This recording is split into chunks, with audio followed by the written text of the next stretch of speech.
Hi friends, hi எல்லாருக்கும் வணக்கம். இப்போ நம்ம போன வீடியோவில் பார்த்துருப்போம், காலேஜ் போயிட்டாங்க, ஸ்கூல் போயிட்டாங்க, காலேஜே முடிச்சாச்சு. இனி வேலைக்கு போனாரா இல்லையா, எங்கே வேலைக்கு போனார், ஃபஸ்ட்டாக எங்கே வேலைக்கு போனார், இவர் படிப்புக்கு ஏற்ற மாதிரி வேலைக்கு போனாரா இல்லை வேறு வேலைக்கு போனாராங்கிறத நம்ம கேட்டு தெரிஞ்சுக்கலாம். ஃபஸ்ட்டு எங்கே வேலைக்கு போனார், என்ன ஏதுன்னெல்லாம் தெரிஞ்சுக்கலாம். ஃபஸ்ட்டு வந்துட்டு படிப்புக்கு ஏற்ற மாதிரி தான் வேலை ட்ரை பண்ணிகிட்டே இருந்தேன். எங்கேயுமே கிடைக்கல. காலேஜ் முடிச்சுட்டு எத்தனை வருஷமா, எக்ஸ்கியூஸ் மீ, என்னை கொஞ்சம் பேச விடுங்க. காலேஜ் முடிச்சு எவ்வளோ வருஷம் வேலைக்கு போகாமல் வீட்டில் இருந்தேங்கிறதையும் சொல்லு. 3 மாதம் வேலையெல்லாம் வீட்டில் தான் இருந்தேங்க. காலேஜ் முடிச்சுட்டு 3 மாதம் வேலையே கிடையாது. 3 மாதம் தானா? ஆமாம், 3 மாதமாக வேலைக்கு அங்கே இங்கே அலைஞ்சு வேலையே கிடைக்காது. என்ன ரீசன்னால அப்படின்னா, எனக்கு வந்து ஆக்சுவலாக ஐ ப்ராப்ளம் இருக்குது. இப்போ என்னென்னு பார்த்தீங்கன்னா, ஒரு சில கம்பெனியில் வந்து டைப்பிங் ஸ்பீட் இருக்கும், அதை வச்சு எடுப்பாங்க. இப்போ நம்ம நார்மலாக நிறையா இப்போ மொத்தம் 3 ஸ்டேஜ் 4 ஸ்டேஜ் அந்த மாதிரிலாம் இருக்கும். அப்போ வந்து எனக்கு வந்து டைப்பிங் ஸ்பீடில் போயிடும், ஆனால் டைப்பிங் ஸ்பீடு வராது. அதேமாதிரி கரெக்டாக மானிட்டர் பார்த்து நம்ம அந்த டைப்பிங் ஸ்பீட் பண்ணணும், அதில் ஒரு பிரச்சனை வரும். அப்புறம் இங்கிலீஷ் ஃப்ளூயண்ட் வந்து அந்தளவுக்கு இருக்காது. அப்போல்லாம் வந்து இதெல்லாம் நான் பண்ண மிஸ்டேக்கு. கரெக்டாக இங்கிலீஷ் ஃப்ளூயண்ட் கரெக்டாக வராது. ஸோ அது ஒரு ப்ராப்ளமாக இருந்தது.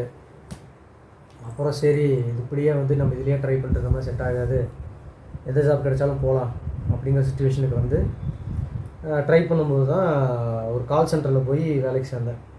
ஓ, கால் சென்டரில் வேலைக்கு சேர்ந்துருக்கு? ஆமாம், ஒரு கால் சென்டரில் வந்து வேலைக்கு சேர்ந்தேன். அந்த கால் சென்டரில் என்ன ஒர்க் அப்படின்னா,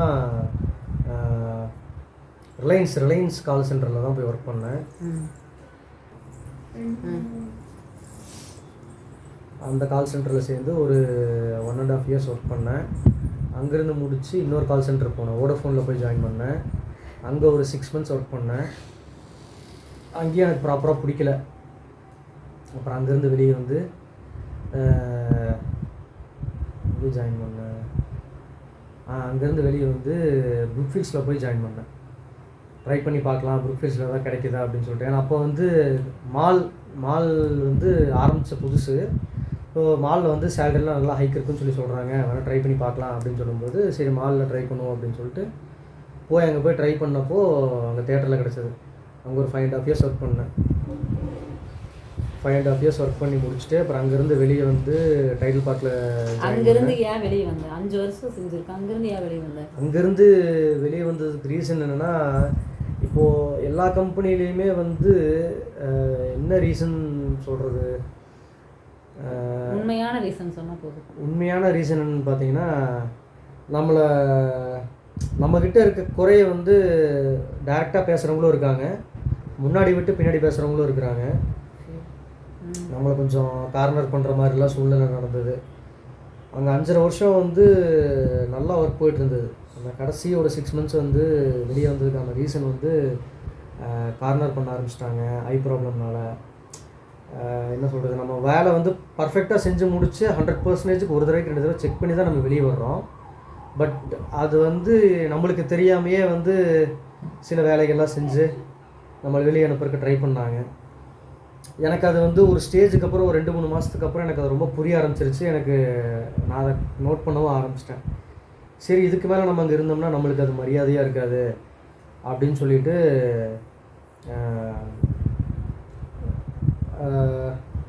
நான் போய் ஹெச்ஆர்கிட்ட போய் சொல்லிட்டேன், சார் நான் ரிசைன் பண்ணிக்கலான்ட்டு இருக்கேன் அப்படின்னா. ஏன் என்னன்னாரு, இல்லை சார் எனக்கு வந்து வேறு பக்கம் எதாவது ட்ரை பண்ணலாம் அப்படின்னு யோசிச்சுட்ருக்கேன், இல்லைனா பிஸ்னஸ் ஏதாவது பார்க்கலான்ட்டு இருக்கேன், சித்தப்பா கூட சேர்ந்து பிஸ்னஸ் பண்ணலான்ட்டு இருக்கேன் அப்படின்னு போய் சொல்லிவிட்டு வெளியே வந்தேன். ஏன்னா எனக்கு வந்து சுற்றி கார்னர் பண்ணுறது எனக்கு நல்லாவே தெரிஞ்சிருச்சு. ஏன்னா இந்த ஐ ப்ராப்ளம் இருக்கிற அந்த ஒரு ரீசன்னால் வந்துட்டு என்னால் அடுத்த ஸ்டெப் எடுத்து வச்சு என்னால் போகவே முடியல. ஏன்னா அந்த ஐ ப்ராப்ளம் மட்டும் இல்லை அப்படின்னா நான் இந்நேரம் எனக்கு தெரிஞ்ச ஒரு நல்ல கம்பெனியில் நல்ல பொசிஷனில் இருந்திருப்பேன்.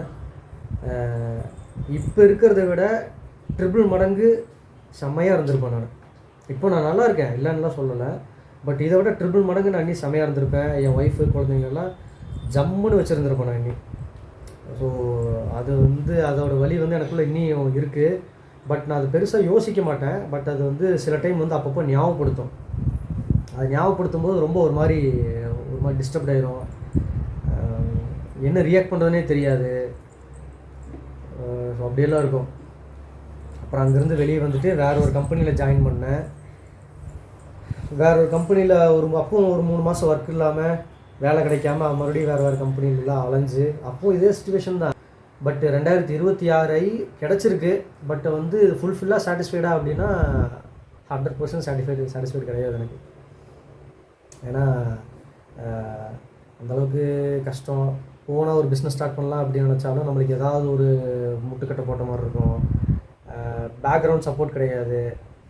இப்போ நான் மேரேஜ் பண்ணதும் சரி, பார்த்தீங்கன்னா இப்போ வந்துட்டு நம்ம வந்து இந்த வீடியோ வந்து இதோட முடிச்சுக்கலாம். இனி எங்கே வேலைக்கு போனார் எல்லாமே தெரிஞ்சிருச்சு உங்களுக்கு. இப்போ ரீசெண்டாக எங்கே வேலைக்கு போனார், எங்களுக்கு எப்படி மேரேஜ் ஆச்சு, எங்கள் லைஃப் எப்படி இருக்குங்கிறது வந்து நெக்ஸ்ட் வீடியோவில் சொல்கிறோம். Bye friends. இவரோட ஐ ப்ராப்ளம் வந்து எப்பத்துலேருந்து இருக்குது, எதனால் ஐ ப்ராப்ளம் வந்துச்சு, ஐ ப்ராப்ளம்னால இவர் எவ்வளோ கஷ்டப்பட்டார், எத்தனை இடத்துல அசிங்கப்பட்டார், எத்தனை பேர்த்துக்கிட்ட எப்படி சொல்கிறதுன்னு தெரில, அதை எல்லாமே வந்து நெக்ஸ்ட் வீடியோவில் சொல்கிறோம். Bye friends.